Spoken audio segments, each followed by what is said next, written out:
Monopoly is not just a game, it's actually the blueprint as to how your finances should be handled. Here are some of the lessons I've learned from the great game of Monopoly.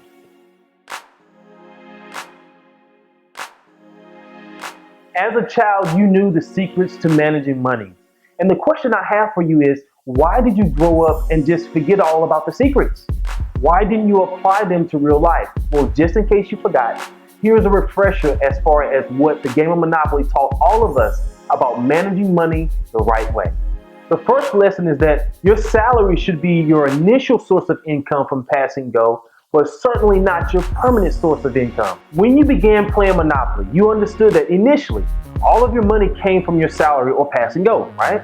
However, you also knew as you became more experienced, the goal was to find better or more efficient ways of acquiring money from the purchase of assets.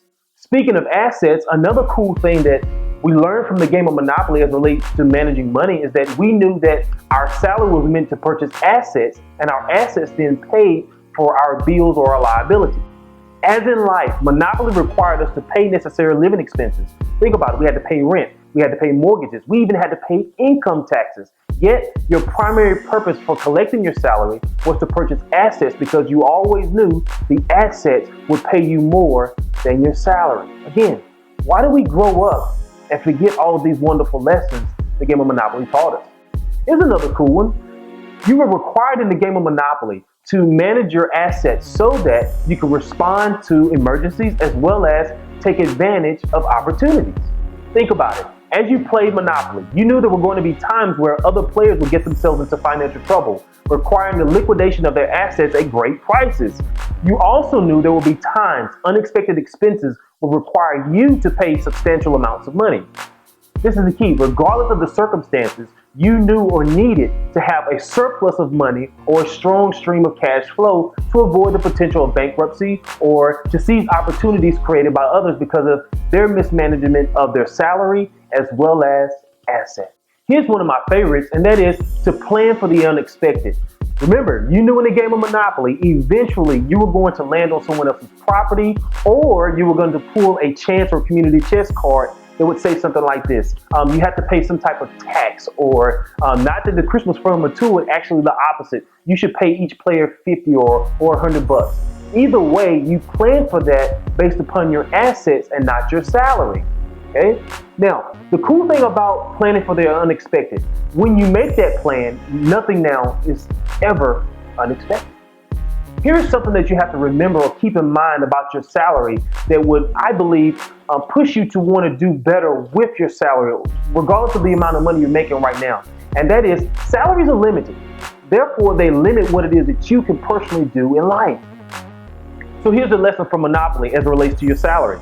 Regardless of how long you play Monopoly or how long it took you to go around the board, whether it took you 5 rolls, that's when you roll 12 each time, or if it took you 16 rolls, that's if you rolled 2 every time, your salary for pass and go was limited to $200. The same can be said in real life. Your salary is limited to what your employer feels you are worth. Without properly managing your salary, it limits the things you can do in life. And I simply believe there are no limits for the life that God has given you as an individual. Here's the final cool thing about the game of Monopoly. Think about it. As the game went on, you still collected the $200. However, the $200 or the salary became less and less important. Why? Throughout the game of Monopoly, you continue to receive that $200 salary, but during that same time frame, you were acquiring assets. So you became less and less dependent upon that particular salary. The question I have for you right now is simply this. Are you just as dependent upon your salary as you were when you first began working? Think about over the years how many raises you've received. Are you just as dependent upon those raises right now?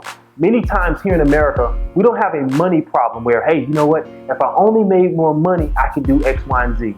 No, what I found is that many times we simply have a management problem. You deserve better.